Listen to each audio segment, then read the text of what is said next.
강혜신의 오늘의 미국.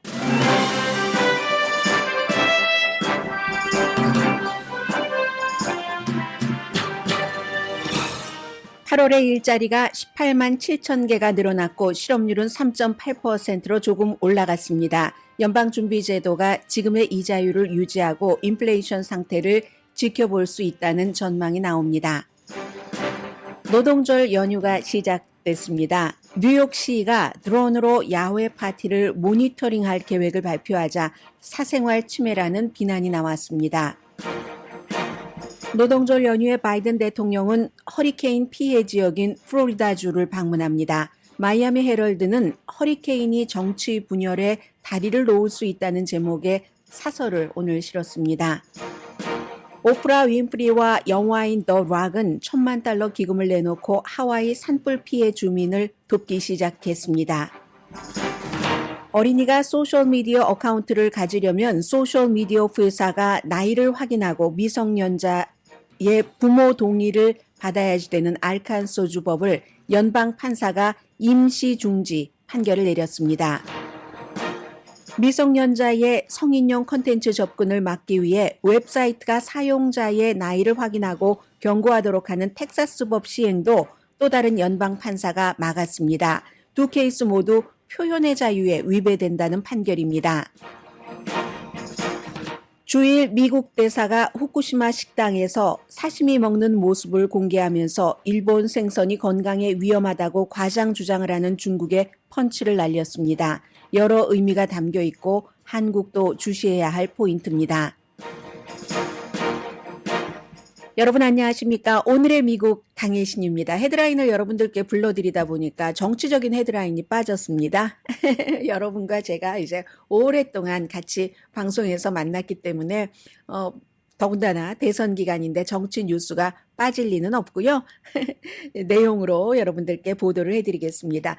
먼저 어제부터 저는 그런 분위기를 느꼈거든요. 노동절 연휴가 시작되면서 이민 기간이 길어지면 길어질수록 한국 분들도 전에는 우리가 무슨 모든 공휴일을 다 찾고 어떻게 렌트비를 내겠어? 이렇게 생각하시는 분들도 많았는데요. 이제는 한국 분들도 많은 휴가를 갑니다. 그래서 이제 노동절 연휴가 되면은 아무래도 들으시는 분들도 좀 줄어들거든요. 그래서 저는 좋습니다. 부담감이 줄어들어요. 조금 덜 들으실 테니까. 자, 오늘은 여러분들께 이제 9월의 첫날이기도 하고 노동절이라는 것이 항상 여름이 끝나가고 가을이 시작되네 하는 것을 나타내는 거죠. 그래서 노동절 연휴 관련 뉴스부터 시작을 하겠습니다. 뉴욕시는 드론을 띄워서요. 야외 파티, 크고 작은 여러 파티, 이제 사람들이 신고도 하고 하지 않겠어요? 저기 너무 시끄러워요. 위험해요. 하면은 신고를 받고 드론을 띄워서 그 파티들을 모니터링을 이번 주말에 한다는 겁니다. 개인 파티도 포함됩니다. 바베큐 많이 하잖아요. 노동절 연휴에 그런 것까지 포함이 되니까 기본적으로 사생활 침해네 하는 얘기가 나오긴 하죠. 그런데 에릭 아담스 뉴욕시장이 경찰국장 출신이잖아요. 민주당이지만 본인이 이제 LA가 아니라 뉴욕시장에 선거할 때도 굉장히 온건하게 선거 캠페인을 했거든요. 그건 이제 로스앤젤레스의 캐런 베스 시장도 마찬가지입니다. 그래서 본인이 워낙에 이 경찰에 관한 업무 같은 것도 잘 알고 있고 또 지난주에 이스라엘을 방문했는데 거기서 또 흥미로운 점들도 보고 지난달에 한번 예고는 했습니다. 드론으로 테크놀로지를 적절히 사용을 해서 만일의 사태가 일어날 것을 경찰국에서 미리 감지할 수 있도록 한다. 이제 이런 발표거든요. 물론 다 무슨 허가가 떨어져야지 드론으로 감시가 아니라 모니터링이요. 할 수 있게 되고 그렇죠. 딱 모니터링을 해서 심각한 사태다 하면은 모니터링이라는 단어보다는 조금 더 강한 감시라고도 할 수 있겠고요. 가이던스를 전부 줍니다. 거리는 어느 정도, 고도는 어떻게 하고 해서 그래서 뉴욕시장은 뉴욕시가 드론을 통해서 미래로 날아간다. 이런 멋진 표현을 했습니다. 시의 서비스를 빠르고 안전하게 하기 위해서 그런 것들이 또 세금도 절약하는 것이다 라는 얘기도 했고요. 그런데 여기에 반대하는 사람들은 아니 즐겁게 파티하는데 드론은 우리의 축제에 이름도 없는 초대받지 않은 손님이야. 이 경찰의 감시 아니야? 이러다가 이렇게 뒷마당에서 시작해서 취임실까지 드론 카메라를 들이댈 거야 라고 반대하는 분들도 계십니다. 이미 뉴욕을 포함해서 많은 그 미국의 대도시에서 드론을 사용해서 경찰의 업무, 순찰 업무 같은 것을 하기는 합니다. 올해 그 비율이 많이 늘어나서 지금 이제 계산된 것에 따르면 124회 드론으로 경찰 업무를 했습니다. 그럼 지난 가을 이맘때는 4번이었거든요. 4번 대 124번 하면은 4, 3, 12, 31배 늘어난 셈이네요. 하늘에서 올해 초에 그런 일이 있었잖아요. 파킹랏이 막 붕괴되는 거. 이런 것도 드론이 먼저 잡아냈고, 그리고 뉴욕에서 역시 막 경품을 준다고 하니까 청소년들이 모여서 뭐 자동차 위에 올라가고 난장판이 됐었죠. 그때도 드론이 잡아냈습니다. 그런 것들. 경찰이 하면 사생활 침해인데, 아직은 법에 따르면. 그런데 드론이 하면은 이거 뭐 적절하게 지키면 그렇진 않다는 얘기입니다. 현재 미국에 경찰국이 무척 많겠죠. 그 가운데서 1,400군데의 경찰국이 드론을 활용합니다. 요즘에 혹시 야외에서 이렇게 점심을 드신다던가 날이 밝으니까 저녁을 드실 때 하늘로 뭐가 막 날아가고 하잖아요. 그 드론 가운데 일부는 대도시에 살고 계시는 분들은 경찰 드론일 수도 있다는 얘기입니다. 미국 민권자유연맹 같은 데서는 싫어하죠. 경찰 같은 데서는 아니 왜 적절한 거리에서 사생활 보호하면서 한다면 너무 좋은 일인데 이렇게 얘기를 하고 있고요. 아무튼 연방법에 따르면 일반적으로 거리 같은 것, 제한 같은 것은 분명히 있습니다. 이게 이제 테크놀로지가 우리의 생활에 들어오는 또 하나의 이유이기도 하고요. 그래서 10월 7일부터 5주일 동안 그 USC 캠퍼스 안에서 AI를 어떻게 하면 잘 활용할 수 있는가 청소년들에게 10학년 학생들에게죠. 7학년부터 10학년 학생들에게 5주일 동안 쭉 이런 걸 가르쳐주고 또 본인이 직접 유튜브에 날마다 만들어 보게 하고 플러스 부모님들도 이런 새로운 모든 테크놀로지, 인공지능을 바탕으로 한 이 테크놀로지에 관한 워크숍이 열리잖아요. 저희 라디오 서울 이렇게 들어보시면 신청하라고 하시는 것 여러분들 들으실 겁니다. 인공지능의 약자인 AI and 그리고 마음, 마인드, 정신 .com, AI and mind.com으로 들어가시면 자세한 내용을 아실 수 있고요.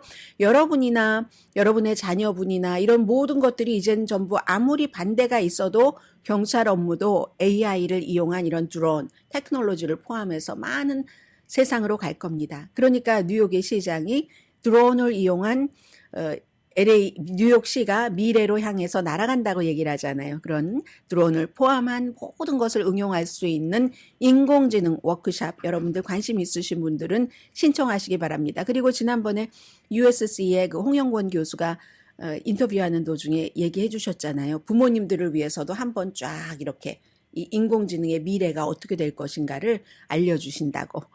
이제 이렇게 순찰 업무에도 인공지능을 활용한 드론이 본격적으로 뉴욕을 시작으로 해서 아마 널리 퍼질 것 같다. 이런 느낌이 노동절 연휴 주말에 들고요. 그리고 오늘 중요한 경제적인 발표가 나왔는데 8월 달에 일자리가 18만 7천 개가 늘어났고 실업률은 3.8%로 올랐습니다. 일자리는요. 1년의 평균 일자리보다는 좀 작아요. 그러나 전문가 예상보다는 많았습니다. 전문가 예상은 17만 개였는데 18만 8천 개가 8월 한 달 동안 늘어났고 그러면 일자리가 늘어났는데 실업률이 왜 올랐을까? 3.5%에서 3.8%로 0.3%포인트 늘어났는데 이건 그만큼 이제는 그동안 일을 안 하던 사람이 일자리를 찾기 시작한 사람이 늘어난 겁니다. 노동 참여율이라고 우리가 보통 부르고 있죠. 그래서 이제 실업률은 늘어났지만 일자리는 전문가 예상보다는 많았다는 것. 노동 참여율은 지금 일하고 계신 분, 일하면서 오늘의 미국을 듣고 계신 여러분과 방송 일을 하는 저, 노동에 참여하고 있잖아요. 그런데 우리처럼 노동에 참여하고 있는 사람이 아니라 할지라도 나 노동에 참여하겠어 하고 의지가 있는 사람까지를 포함을 합니다. 아예 좀 일자리가 부족할 때는요. 일자리를 찾다 아예 포기합니다. 아예 그냥 정부 보조만 받고 일단 생활을 해야 되겠어. 더 이상은 일자리를 찾아도 나올 가망성이 없을 때 포기하는 사람들이 많잖아요. 그게 이제 그런 사람들이 아니라 노동에 참여하려고 계속 찾는 사람까지를 포함을 해서 노동 참여율이 0.2%가 올랐습니다. 한 달 전에 비해서. 그래서 62.8%. 몇 개월 동안, 한 달 전에 비해서는 아니네요. 그렇죠. 한 달 전에 비해서. 몇 개월 동안 평평했거든요. 그러다가 이제 일자리 찾는 사람들이 늘어났다는 건 그동안 이런저런 이유로 공돈처럼 때로는 또 횡재처럼 아니면 열심히 본인이 찾아서 여기저기에 접수해서 코비드 19과 연관된 돈을 많이 받아서 아이 그냥 뭐 시간 버리고 뭐 이것저것 하느니 받는 돈에 비하면 쉬는 게 낫겠어 라고 생각하셨던 분들이 이제 일자리를 찾기 시작하시는 겁니다. 늘어난 일자리 분야요. 헬스케어, 레저, 호텔업, 이번 주말 좋겠네요. 그리고 건축 분야, 이제 집을 조금 짓기 시작한다는 얘기도 되겠죠. 늘어났고 반대로 줄어든 일자리, 운송, 창고. 이건 여러분들께 전해드리지는 않았었는데 아주 굉장히 큰 트러킹 회사 옐로우가 얼마 전에 파산을 했죠. 그 여파도 있으리라고 짐작이 되고요. 또 하나 로스앤젤레스에서 이제 호텔업계에서 많은 분들이 파업을 하셨고 또 하나가 지금 이어지고 있는 영화. 그래서 영화 업계와 사운드 녹음 업계 여기도 이제 17,000명이나 일자리가 줄어들었습니다. 더 중요한 것이 평균 임금이잖아요. 시간당 임금은 8월 달에 한 달 전에 비해서 0.2%가 올랐습니다. 예상보다 작습니다. 그럼 이것도 무엇을 말하는가? 이제 사람들이 점점 일하러 가려는 사람들은 많아지니까 업주들도 사람을 찾기가 전보다는 조금 쉬워졌다는 얘기입니다. 그러니까 평균 임금은 뭐 오르기는 올랐어도 예상보다 적게 오른다. 지금 일자리도 예전보다 많이 줄어들었어요. 내가 일자리를 찾겠다는 사람이 1이라면 그 일자리는 지금 1.5개가 있거든요. 전에는 이것보다 훨씬 많았습니다. 그래서 얼마 전이 아니네요. 하루 이틀 전에 채용하는 것. 이 지금 잡 오프닝이 900만 개 아래로 처음 내려갔습니다. 뭐 800 몇십만 개였는데 880만 개인가 그랬잖아요. 이게 2년 만에 처음으로 900만 개 아래로 내려간 겁니다. 그만큼 찾는 사람이 늘어나고 고용을 하려는 고용주는 예전에는 특히 테크 업계 같은 경우는 당장 필요하지 않아도 다른 회사에 빼앗길까 봐 막 고용해주고 돈도 그러자니 많이 주고 있잖아요. 이제 그런 거품들은 빠져가고 있다는 얘기입니다. 직장을 그만둔 비율도 2021년 1월 이후에 최저 팬데믹이 일어나고 1년 뒤 그때는 이제 직장 그만두는 사람들 많았어요. 재택근무하면서 다른 일을 할 수도 있었고 연방정부, 주정부의 여러 가지 보조가 있기 때문에 그리고 아이들도 학교에 안 갔으니까 못 갔으니까 그때는 아이들을 보고 이 돈 받고 일하느니 쉬는 게 낫겠다 했는데 그리고 이직률도 높았고요. 나중에는 이제 팬데믹 조금 가라앉고 나서 직장 그만둔 비율은 2021년 1월 이후에 최저입니다. 그러면 제가 지금 많은 수치를 말씀드렸는데 이 수치에서 정책 위반자들은 정책 위반자대로 일반인은 일반인대로 생각을 하는 게 있는 겁니다. 균형을 맞춰가네. 이제는 뭐 고용률 같은 고용시장이 엄청나게 점점 요즘에 계속 말씀드리는 거잖아요. 고용시장의 그 과열이 균형을 좀 맞춰가고 있네. 거품이 빠지네. 열기도 조금 빠지고 있네. 이런 생각을 이제 경제 전문가, 정책 위반자, 연방준비제도에서 볼 수가 있고요. 지난 18개월 동안 이자율을 얼마나 올렸습니까? 지금 22년 만에 기준금리가 최고치인 5.25에서 5.5% 사이입니다. 그런데도 이자율을 암만 올려도 탄성이 있어서 경제가 왜 저렇게 살아나는가, 인플레이션이 줄어들질 않아 뭐 이렇게 생각을 하고 있었잖아요. 그런데 결국은 파이널리 항상 연방준비제도 제롬 파웰 의장이 얘기를 했었던 것이 고용시장이다 했는데 32개월 연속 일자리가 늘어나기는 했지만 이번에 18만 7천 개도 그런데 12개월 연속 늘어난 평균 일자리는 27만 개거든요. 27만 개에 비해서는 지금 18만 7천 개는 많이 줄어든 거잖아요. 노동시장이 이제 조금 차가워지고 있다. 그리고 오늘 새로 발표된 걸 보면 항상 이제 미리 발표라고 그 뒤에 최종치가 나오는데 6월 달과 7월 달에 최종치 일자리 만들어진 것 이것도 합쳐서 11만 개가 원래 예상했었던 것보다 발표했던 것보다 줄어들었거든요. 이 정도면 확실히 고용시장이 조금 균형을 맞춰간다라고 볼 수 있고요. 연방준비제도 의장은 지난주에도 재균형이 계속되고는 있지만 아직 완벽하진 않습니다. 불안정하긴 합니다. 라고 얘기를 했어요. 소비자 물가가 7월 달에 3.2%였잖아요. 지난해 최고치 9.1%에서 많이 내려왔지만 연방준비제도가 보는 또 다른 지표로는 4.2%였거든요. 이제 계산을 여러 형태로 하니까. 그래서 어쨌든 이 결과에 대해서 노스캐롤라이나 주의 그 샬럿에 있는 독립적인 그 경제 이건 한국말로 하면 안 되겠네요. Independent Advisor Alliance라는 그런 그룹의 이제 전문가인 크리스 자카렐리 씨가 결론을 딱 내립니다. 우리가 관심 있는 건 이자율이잖아요. 연방준비제도는 인플레이션과의 싸움에서 이것보다 더 좋은 보고서를 바랄 수는 없다.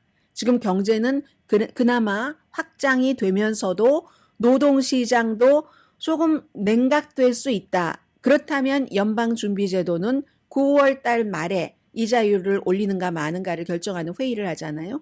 그 금리를 그때 지금 상태로 유지를 하면서 그 금리가 인플레이션을 조금 더 내릴 수 있는가 하는 것을 볼 수 있다는 얘기입니다. 오늘까지의 데이터에 따르면 물론 아직 거의 한 달이 남아 있습니다만 또 다른 데이터가 나오기까지 연방준비제도가 9월 달에는 이자율을 그대로 유지하지 않을까 이게 전문가들의 예상이고요. 그리고 지금 바이든 대통령이 잠시 뒤에 광고 듣고 나서 전해드리겠습니다만은 이거 다 선거에 영향이 있는 겁니다. 대통령은 이런 보고서가 나오면 거봐라. 내가 잘해서 이렇게 모든 것이 경제가 안정돼 가고 있잖아. 코비드 그 직후에 얼마나 경제가 힘들었어 라는 것을 얘기하고 싶겠죠. 그래서 지금 얘기를 하고 있습니다.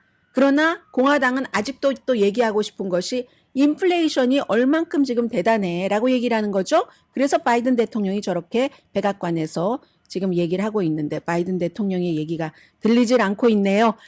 자, 잠시 뒤에 이제 여러 가지 다른 뉴스와 함께 전해드리고요. 잠시 뒤에 뵙겠습니다.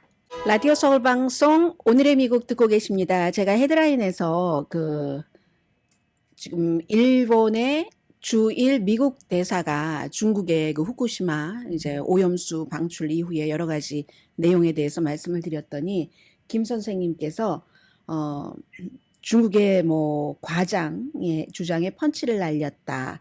이 사건에 대해서 개인적인 수사를 너무 동원합니다. 논쟁은 앞으로도 계속될 텐데 언론인으로서 기우는 모습을 자주 보입니다. 죄이훈 선생님께서 오늘의 미국 자주 들어주시는 분이신 것 같아요. 그렇게 말씀을 해주셨는데 그래서 제가 시간이 지나면은 알게 되실 겁니다. 라고 답을 드렸는데요. 그 이슈는 맨 마지막 부분에 전해드리기로 하고 잘못하다간 한국도 국제사회에서 쪼다가 될 수 있는 확률이 아주 높습니다. 이 케이스에 대해서.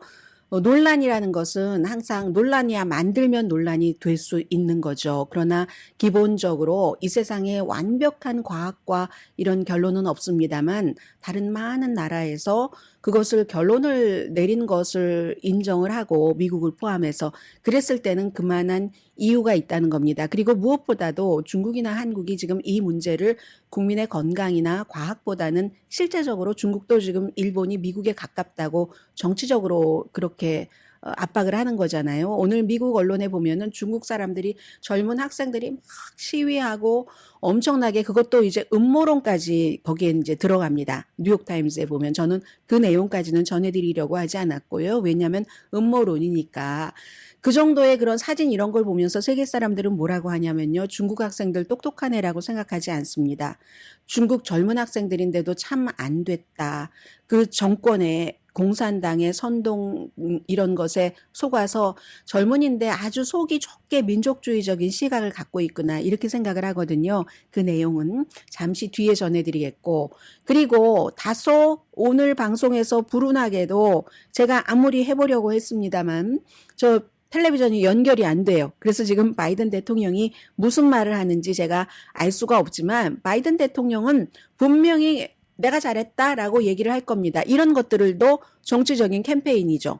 뭐 여기에 대해서는 어쩌면 그 정치인들 사이에서 논란과 해석의 차이가 있을 수 있을 겁니다. 오늘 발표된 일자리나 뭐 여러 가지에 대해서 어쨌든 잡 리포트에 대해서 아주 좋다. 내가 잘하고 있다. 그러니까 나를 재선시켜라 하는 굵은 맥락으로는 그런 연설을 하고 있다고 저는 확신을 합니다. 이건 확신이에요. 그러니까 여러분들 걱정 안 하셔도 되고요. 바이든 대통령 얘기를 했으니까 먼저 정치 이슈부터 조금 하죠. 지금 마조리 테일러 그린 같은 그 조지아주가 지역구인 그 연방 하원 의원, 뭐 마조리 테일러 그린 의원 한 사람뿐이겠습니까? 여러 사람들이 휴회 끝나고 노동절 연휴 끝나면 돌아오겠죠. 돌아와서 다른 일 다 하기 전에 왜 다른 일부터 해야 될 게 있죠. 연방정부 문 닫느냐 닫지 않느냐. 10월 달에 시작을 하잖아요. 그리고 임시로 얼만큼 받는 것이냐 아니면 1년 동안 것을 해놓느냐 그것을 연방정부가 문을 닫지 않기 위해서 그것 해야 되는데 바이든 탄핵 이것부터 본격적으로 시작하지 않으면 그거는 어림도 없어 이제 이렇게 얘기를 하는 게 지금 공화당의 분위기이고요. 그리고 트럼프 전 대통령은 뭐 어제 그 조지아주의 여러 케이스 선거 결과를 뒤집으려고 했다는 것에 대해서 무죄를 주장을 하고 그리고 이제 인정신문은 나가지 않기로 했습니다. 그 정도는 이제 할 수 있도록 여지를 주는 거예요. 해서 인정신문은 나가지 않고 인정신문이라는 게 원래 딱 그 법원에서 당신에게 13개 혐의니까요. 이번에 이러이러한 혐의입니다 하는 것을 다 판사가 읽어주면 가만히 듣고 있다가 무죄를 주장하면서 어쨌든 본인의 그 뜻을 얘기할 수 있는 기회를 주는 건데 그리고 이 기소 케이스에 대해서도 이거는 영 잘못됐는데 하면 뭐 여러 가지 발표할 수 있는 그런 거 하지 않아도 기소 충분히 내용 다 알고 있다. 법정에 출두하지는 않겠다. 뭐 이렇게 얘기를 했고 무죄 주장을 했는데 유튜브에서도 이 재판 과정을 중계를 아마 할 모양입니다. 그럼 유튜브에서 중계하면요. 어디 특별히 찾아가서 보세요. 하지 않아도 되기 때문에 미국의 전직 대통령이 이러이러한 무슨 뭐 마피아법을 위반을 했다. 조직의 보스로서 이런 걸 사람들이 전 세계 사람들이 다 보게 되는 겁니다. 아마 이 세상에서 어쩌면 가장 많이 보게 되는 법정 실화가 될 수도 있고 굉장히 뭐 텔레비전 시청률도 엄청 올라갈 거고요. 그때가 되면은 저희도 뉴스 하는데 엄청나게 오버타임 해야지 될 겁니다. 밤에도 새벽에도 지금도 물론 그러고 있기는 합니다만은 더 많이 잠자면서 꿈도 막 꾸게 될 겁니다. 그 정도의 뉴스 폭탄 세례를 여러분들께서 할 수 없이 받으셔야지 되겠어요. 지금 그런 문제가 있고 론 디산티스 후보 같은 경우는 공개되지 않았는데 오디오에서 누구에게 이제 기부자들에게 돈을 많이 달라는 거예요. 한 5천만 달러가 필요해. 막 이런 얘기를 했다고 하니까 지금 사정이 그다지 좋지는 않구나. 뭐 이런 것들 느껴지고 그리고 미치 매코넬 공화당의 상원 원내대표가 어제 상원의 주치의에 의해서 5주일 동안 2번 말을 딱 그 우선 멈춤을 하기는 했지만 그래도 81살이지만 41살이면 얼마나 좋겠어요. 미치 매코넬도 그러면 인생을 탁 40년을 다시 기획을 할 수 있을 텐데 지금까지의 40년, 41년. 그런데도 말을 30초 더듬 아예 못하고 이런 일이 있었지만 연방 상원 의원으로서 일하는데 아무런 문제 없다. 상원의 주치의가 본인 개인 주치의가 아니라 상원의 주치의가 이 미치 매코넬 의원도 만나고 미치 매코넬의 뭐 신경 전문 의사 이런 사람들과도 충분히 의견 교환을 하고 결론을 내렸습니다. 그러나 여기서 끝이 아닙니다. 그리고 여기에 또 하나 바이든 대통령도 전화 통화했더니 아유 아주 뭐 좋아 이렇게 얘기를 했지만 바이든 대통령은 본인도 나이 문제로 늘 어려우니까 his friend in 미치 매코넬에 대해서 그렇게 말해주는 게 본인을 위하는 거고요. 니키 헤일리 전 유엔 대사면서 공화당의 예비선거 후보로 나가는 니키 헤일리가 어제 한 말이 굉장히 주목이 되는데 그게 아마 많은 사람들이 생각하고 있는 것일 것 같아요.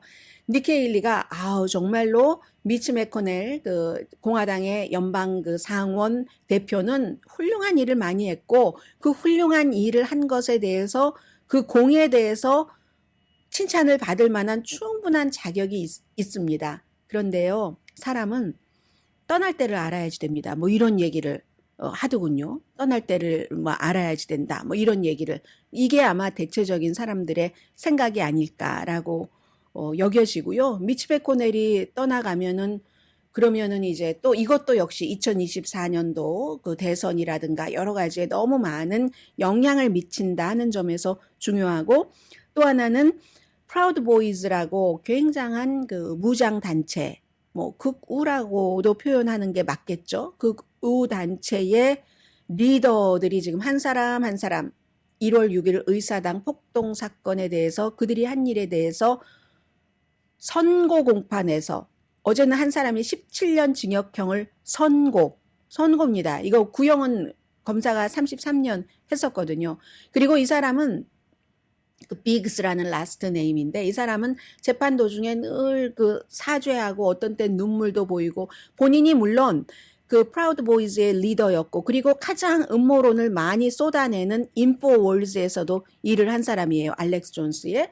그런데도 내가 그때는 잘못했다. 뭐 그리고 재판 과정에서 이런 말을 하기도 해야지 돼요. 그런데 진심도 어느 정도 담겨 있겠죠. 그래서 군중 심리에 몰려서 뭐 이랬다. 그리고 우리 애국자들은 대통령이 가라고 했고, 워싱턴으로 의사당으로 가라고 했고, 전부 그의 분노고 그의 목표고 그의 목적이었다. 거기에 따라서 행동한 거다. 물론 내가 행동한 것 자체가 잘했다는 것 아니다. 그리고 벌을 받아야지 되는 게 마땅하다고 생각을 한다. 그런데 한 3년 미만의 징역형을 줬으면, 이렇게 얘기를 했는데 이게 17년 징역형을 준 겁니다. 앞으로는 이분은 이제는 내가 가담하고 싶은 그런 그 단체 같은 것은 내 딸의 학교의 학부모회 이거다라고 얘기를 했는데도 어쨌든 17년, 이거는 이제 그렇지만 검사가 구형을 한 33년보다는 훨씬 낮은 거죠. 그래서 앞으로도 프라우드 보이즈 있거든요. 그래서 오스키퍼스도 5월 달에 18년이었나요? 그때? 아무튼 그렇게 18년이었던 것 같은데, 대체적으로 지금까지 프라우드 보이즈나 오스키퍼스 같은 그 극단주의적인 우파 그룹에 무장도 엄청 하고요. 총도 하나가 아니에요. 막 온몸에 다 가지고 다니고 칼도 꽂고 이랬던 그런 사람들이 이 정도의 그 선고를 받고 있거든요. 그러면 트럼프 전 대통령이 지금 4개 형사 기소된 것만 4개 가운데서 2개가 선거에 관련된 건데, 특히 하나 의사당 그 관련된 것도 있잖아요. 여기서 트럼프 전 대통령이 다른, 이를테면 하수인은 아니지만 하수인 비슷하게 돼 있는 사람들이 트럼프의 말을 믿고 갔다고 하는 사람들이 많으니까, 그리고 실제로 선거 끝나고 나서 계속 1월 6일 날 그 의사당 있는 쪽으로 모이라고 했잖아요. 날짜까지 꽉 박아서. 그런데 그 사람들이 17년, 18년 징역형을 받았는데 트럼프 전 대통령이 무죄가 된다면 사람들이 어떻게 생각할까요? 그래서 이 케이스는 트럼프 전 대통령에게 좋지 않은 케이스라는 것까지 정치적인 문제는 말씀을 드리고요. 그리고 다른 문제, 여기서 정치적인 것까지 하나 하고, 그리고는 이제 그 다음 섹션의 다음 것으로 가겠습니다. 이제 내일은 노동절 연휴이긴 하지만 바이든 대통령이 그 플로리다주를 가거든요. 허리케인 피해자들이 한 마을이 다 가라앉은 그런 마을도 있기 때문에 가는 거죠. 그런데 제가 며칠 전부터 여러분들께 느낌을 말씀을 드렸습니다. 그리고 누구나 다 봐도 알 수 있는 느낌. 열심히 지금 론 디센티스 플로리다 주지사가 본인도 대선에 출마하면서 바이든 대통령을 어느 정도로 공격을 하냐면요. 국경 정책에 대해서 공격하는 거.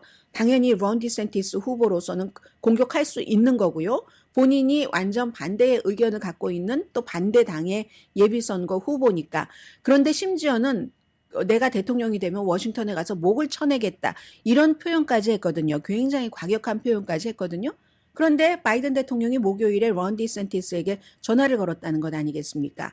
그리고 내일 플로리다주로 가서 연방정부가 할 수 있는 것을 보여주겠다고 하는 건데, 지금으로서는 디센티스와 바이든 대통령이 만날지 만나지 않을지 모르지만 만날 가능성도 많죠. 지난해 허리케인 이안 때도 두 사람이 굉장히 나빴을 때도 만났으니까. 제가 말씀드리고 싶은 것은 오늘 마이애미 지역의 신문들을 봤어요.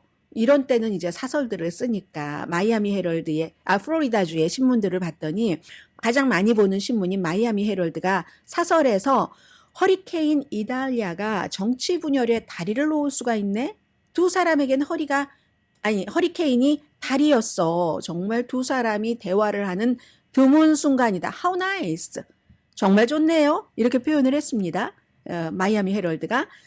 그 이달리아 허리케인 3이 초당적으로 이렇게 했는데 지난해에 이안 허리케인으로 역시 서쪽 해안이었어요. 당시에도 1,220억 달러 피해를 냈었거든요. 그런데 이번에는 론 디센티스가 엄청나게 험악한 말로 바이든 대통령을 공격을 했는데도 그런데도 이제 두 사람이 대화를 했고 그리고 론 디센티스는 정치인으로서 감각이 있다고 표현을 합니다. 어떤 감각이냐면 허리케인이 이달리아가 딱 오고 할 때 사우스캐롤라이나 주에서 아주 미리 기획해서 열심히 준비한 선거 캠페인을 하다가 플로리다 주로 돌아갔잖아요. 그것을 먼저 처리해야 된다고 해서 그것도 캠페인이죠. 그런데 이 마이애미 헤럴드는 캠페인을 중단하고 주로 돌아간 것이 정치적인 감각이 있다. 저는 그것도 캠페인이다. 더 중요한 캠페인이다. 이렇게 보는 거고요. 마이애미 헤럴드가 정치 분열된 나라도 아직도 다리를 놓을 수 있다는 것, 그리고 그런 걸 보는 것은 기분 좋다라고 얘기를 합니다. 바이든 대통령이 전화 통화하고 나서 우리요 전화 통화에서 정치는 말하지 않았습니다.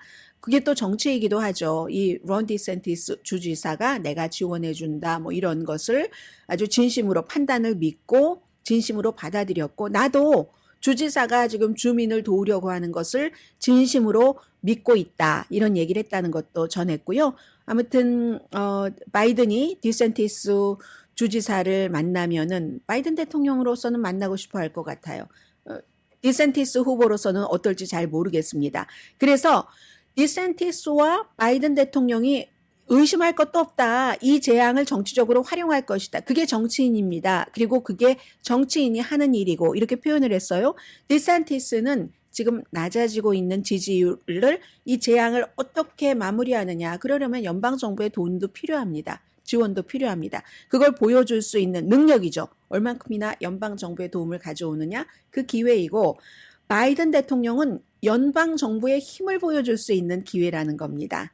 자, 이리하여 그리고 카메라 보여주는 그 카메라도 굉장히 중요하지만 어떤 때는 협력하는 그 자체가 굉장히 중요하다는 것. 이런 것들을 재난이 알려준다. 왜 가족들 중에서도 서로 말도 안 하고 하다가 어려운 일이 있으면 딱 뭉치잖아요. 그 어려운 일이 있으면 미국은 민주당이든 공화당이든 플로리다든 워싱턴 DC든 다 가족이잖아요. 자, 그런 것들을 얘기를 했고 그리고 드웨인 더 락 존슨 이 사람은 그냥 더 락이라고 많이 알려졌죠. 사모아계로 뭐 원래는 레슬러, 프로 레슬러였고 영화 배우도 하고 제작자도 하고 이 사람과 오프라 윈프리가 개인이 두 사람이 돈이 워낙 많으니까 $1,000,000를 모아서 일단 기금을 마련을 하고 마우이의 산불 그 주민들 당연히 그 라하인하고요. 그다음에 쿨라도 산불 나서 피해 있잖아요. 그분들을 돕기 위해서 일단 개인에게 $1,200씩 지원한다. 정부가 지원하는 $700보다 거의 2배예요. $200만 더 보태면. 그리고 다른 분들도 일단 본인들은 $10,000,000를 냈으니까 다른 분들도 이 기금에 동참을 해달라 하는 거고요. 오프라 윈프리는 거기 땅이 뭐 한 얼마라고 했죠? 1,000에이커 정도 땅이 있는데 하나도 안 탔고 그리고 뭐 미러클 집도 있잖아요. 집도 하나도 안 탄 빨간 지붕의 집도 있는데 이걸 가지고도 저는 음모론은 말씀드리지 않습니다. 음모론 오프라 윈프리나 무슨 뭐 젯 베조스 같은 사람이 거기를 다 갈아치우고 리조트를 지어서 돈 많이 벌려고 한다. 이런 음모론 지금 많이 떠돌고 있거든요. 여러분들 믿지 마시기 바랍니다. 젯 베조스가 아마존의 CEO이기도 하지만 그 사람이 지금 워싱턴 포스트의 사주예요. 미국에서 가장 정치적인 것이 강한 워싱턴 포스트의 사주가 아니 그 불을 일부러 그 라하인에 질러서 딱 개발을 해서 돈을 벌려고 했겠습니까? 이런 그 음모론이 지금 많이 떠돌고 있고요. 오프라 윈프리도 그렇지. 돈이 그렇게 많은데 그걸 불을 내서 왜 오프라 윈프리 것만 안 탔냐고 했는데 미러클이라는 게 있잖아요. 그 사람이 불을 질러서 돈을 벌려고 했겠습니까? 상식적으로 생각을 좀 해보세요. 요즘 이런 음모론 많이 나돈다는 것 말씀드립니다. 믿지 마세요.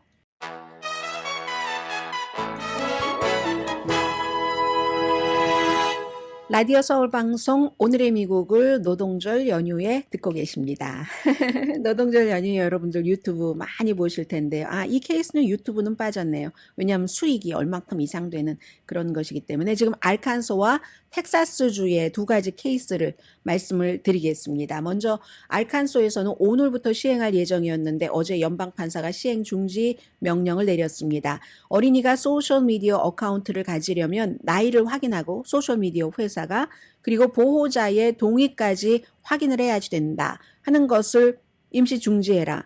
이건 누가 고소를 했냐면요. 넷초이스라고 테크 그룹인데 여기에 이제 뭐 여러 무슨 회사들이 들어가 있는 그런 그 아마존이라든가 구글, 메타가 들어가 있는 그런 그룹입니다. 알칸소를 고소를 한 거예요. 이건 표현의 자유를 위배한 거다. 사용자의 수정헌법 1조 위배고 그리고 이 같은 소셜미디어 그 플랫폼에 너무 업무를 많이 부과를 한다 하는 얘기였고 티모시 브룩스라는 판사는 이 법 자체가 어린이들이 만약에 그렇게 했었을 때 소셜미디어에서 피해를 보기 때문에 어린이들을 그렇게 쉽게 접근하지 않도록 한다 하면은 그 피해를 해결하는 것을 목표로 하지 않았다.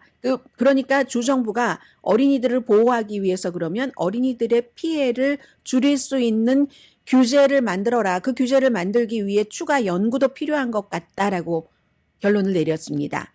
알칸소의 검찰총장은 실망했다고 밝혔고요. 우리는 이 법도 끝까지 지킬 것이고 그리고 어린이들도 보호를 할 것이다. 이익 집단들이 하는 말을 들어서는 안 된다. 젊은 사용자들의 정신건강, 미성년자일 경우에 그 어느 정도 판단력이 있어야지 되는데 그런 얘기예요.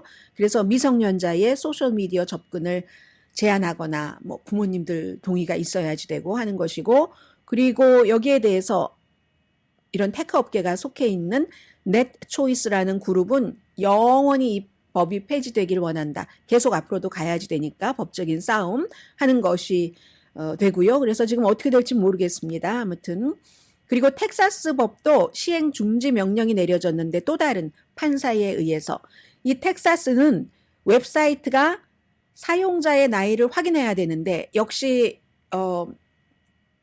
알칸소와 마찬가지로. 근데 알칸소와 텍사스 것은 조금 다릅니다. 포르노그래피 컨텐츠예요.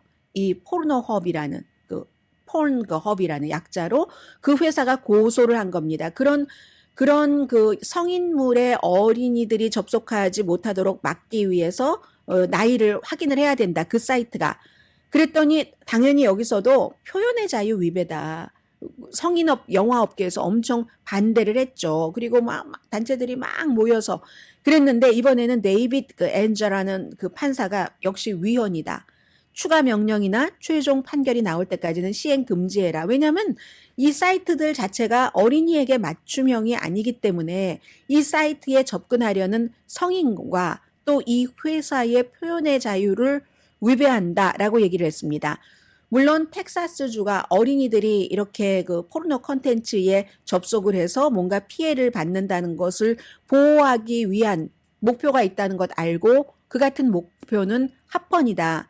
그런데 아무리 목표가 중요하고 합헌이라 할지라도 수정헌법 1조에 맞도록 통과돼야지 된다. 성인의 표현의 자유, 그런 음란물에 접속할 수 있는 성인의 표현의 자유에 위배된다는 얘기입니다.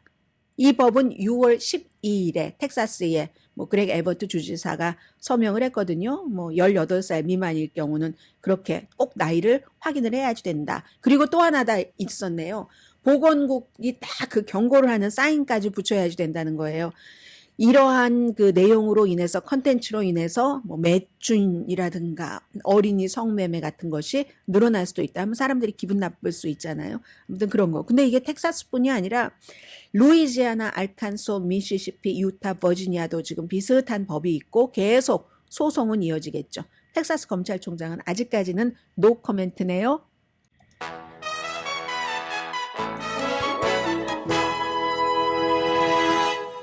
라디오 서울 방송 오늘의 미국 듣고 계십니다. 좀 전에 그 마이애미 헤럴드의 사설을 소개해 드렸는데 지금 뉴스가 나오고 있네요. 바이든 대통령과 론 디센티스 플로리다 주지사가 민주당 열심히 디센티스 공화당 예비선거 후보에게 비난받던 바이든 대통령과 비난하던 디센티스 주지사가 만난다네요. 플로리다주에서.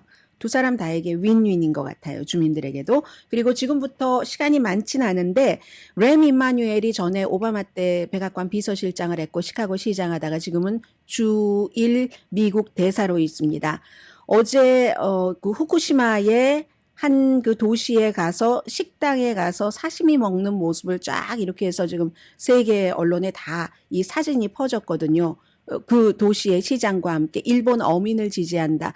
일본 어민들은 기본적으로는 정부가 말한 뭐 안전하다 하는 거 믿긴 하지만 사람들이 정서적으로 중국이나 한국에서 정서적으로 판단하는 사람들이 많기 때문에 사업을 걱정하시는 거잖아요. 그래서 램 임마뉴엘도 여러 가지 얘기 뭐 한국과 중국의 수입 특히 이제 중국 같은 경우는 후쿠시마뿐만이 아니라 모든 지역의 해산물 수입을 이제 했고 그러니까 후쿠시마로 가서 미국과 이제 가깝다고 그건 세상이 다 아는 얘기입니다. 가까워진다고 정치적으로 이제 보복을 하는 것이다라고 보고 소마시군요. 거기 가서 씨푸드를 먹고 로컬 어부와 대화를 하고 로컬 마켓에서 생선을 사고 했다는 거고 이 미국이 일본의 동맹국이어서뿐만이 아니라 합법적인 케이스이기 때문에 세계에서도 얘기를 하고 있고 미국 정부도 그렇게 결정을 했고 식품의약국에서 결정을 했고 식품의약국 결정은 제가 굉장히 많이 말씀을 드렸습니다. 그래서 이제 이런 것을 보여주기 위한 거고 베이징의 주장에 대해서 말씀을 드리면 라일리 월터스라고 허드슨 연구소의 이제 연구 전문가입니다. 베이징은 일본 당국이 이 물을 태평양에 버림으로써 국제사회의 고려를 완전히 무시하고 이기적으로 행동하고 있다고 하고 일본은 국제사회와 긴밀히 협조했고 처음 시기에 도쿄 전력의 실수 투명하게 하지 않은 것 인정했고 나중에 이제 이렇게 수정을 했고 지금은 이분의 전문가의 얘기예요. 중국 원자로 중 4개는 연간 바다에 거의 지금 후쿠시마 원자로에서 나온 뭐 여러 가지 걱정하는 것 이것의 20배에 해당되는 삼중 수소를 방출했는데도 그 어부들에게 그 주변에서 다 잡게 하고 아무런 제한이 없다. 그리고 미국과 다른 국가는 도쿄 해산물 소비하기에 안전하다는 것을 얘기를 했다라는 그런 거고요. 미국뿐만이 아니라 유럽연합, 호주 전부 일본의 이번 결정을 지지하고 미국은 그게 한 2년 전부터였습니다. 후쿠시마에서 오는 그것에 대해서 아무런 규제를 하지 않거든요. 안전하다는 얘기입니다. 그래서 대체적으로 세계는 과학을 기본으로 하는 거거든요. 일본 그러니까 정서가 문제다. 정서를 문제라고 하면서 정서를 굉장히 강조하는 사람들이 많은데 국제사회에서는 과학과 상식과 데이터로 하지 감정으로 결정하지 않습니다. 그리고 나중에 가면 그런 많은 것들이 뒤집히거든요. 조금만 기다려 보시면 아실 것 같습니다. 주말인데요. 여러분들 잘 쉬시고요. 저는 연휴에 월요일에도 뵙겠습니다. 강혜신이었습니다.